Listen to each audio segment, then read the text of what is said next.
Okay, so it's been, I'd say, over 2 months since I've had the A008, and I've had a lot of questions sent to me over YouTube about problems that people have been having with this phone.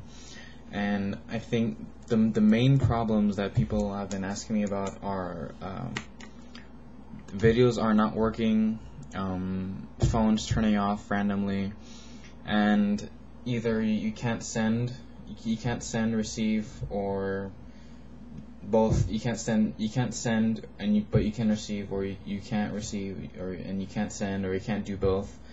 You can't send or receive text messages. And to be honest, I'm having the same problem too, because I'm no professional with this phone, so I'm really an average user. I really don't know any more about this phone than you guys do, so maybe you might want to be asking someone else to help you with these problems, because I've tried contacting the eBay seller who sold the phone to me. He hasn't responded. I've tried looking up posts and forums of people who have the same problems as we do. No answer. So in the end, I think if the videos aren't working, I guess the only way to resolve that is just don't put videos on it. You can always buy an MP4 player like a Zune or an iPod or something else. So there's always that alternative for that. And as for the phone turning off, at first it didn't really do that. So I'll have it in my pocket. I'll put it in. I'll take it out and make a call, and I'll put it back into my pocket. I'll take it back out, and the phone's off. I think a lot of people have that problem as well. And I think for a while I thought I had that problem solved by just putting it into like a sack or a backpack, because I'm still in high school, so I just put it in my backpack. And I thought that what was wrong was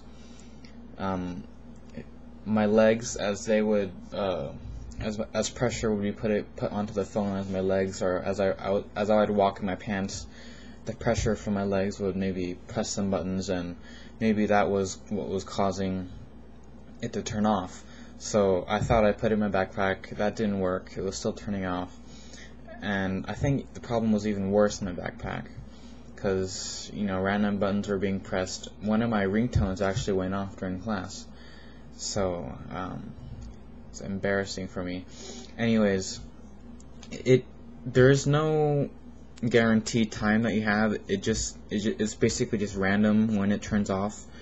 So to me, it's not a big problem, because I don't text with this phone, especially because I can't receive or text with it.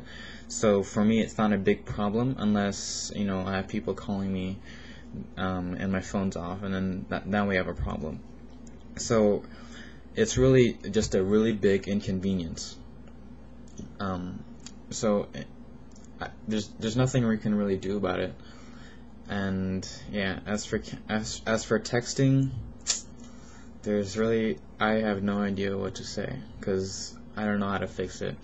Because I happen to have T-Mobile, and I know someone else who also had T-Mobile had the same problem, that he couldn't send or receive text messages.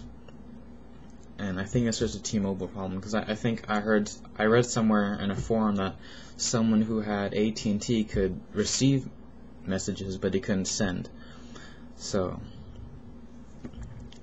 that goes for that. As for the case, seems to be holding up just fine. The touchscreen is just as responsive as it was. I still have the stylus, by the way. I just keep it in there. So everything works just as it did. The firmware, the OS, pictures work. The thing that bugs me is the camera says it's 3 megapixels, but it only takes 640 by 480 resolution pictures, and that's what really bugs me the most, because 3 megapixels should be at least 3000 by 3000 megapixels. So yeah, I'm a little angry about that. Everything else is just fine. Again, video isn't working. Even if you convert it to 3GP or whatever it says, whatever format it says it accepts, it won't play. And for some reason, the videos that came preloaded onto the phone work, and they also happen to be in 3GP. So I don't know what the problem with that is. So everything works fine. Nothing wrong that bugs me except for turning off and I can't send or receive messages. But other than that, it works fine. And for those who are really wondering if the phone is worth it, be warned, because when you're paying $100, maybe even $75 or $80, you're really paying for what you're already getting what you're paying for. So just heed this warning. Unless you really want a basic use phone for calling, then buy this phone. If you want something more sophisticated, slightly more expensive, but I guarantee you it'll be more reliable than this one. So I hope that helped out with your decision in buying this phone, and if you have any more questions, just drop me a link and I'll try to answer it as best I can. And by the way, I'm not a professional, so please don't send me any of these complicated questions.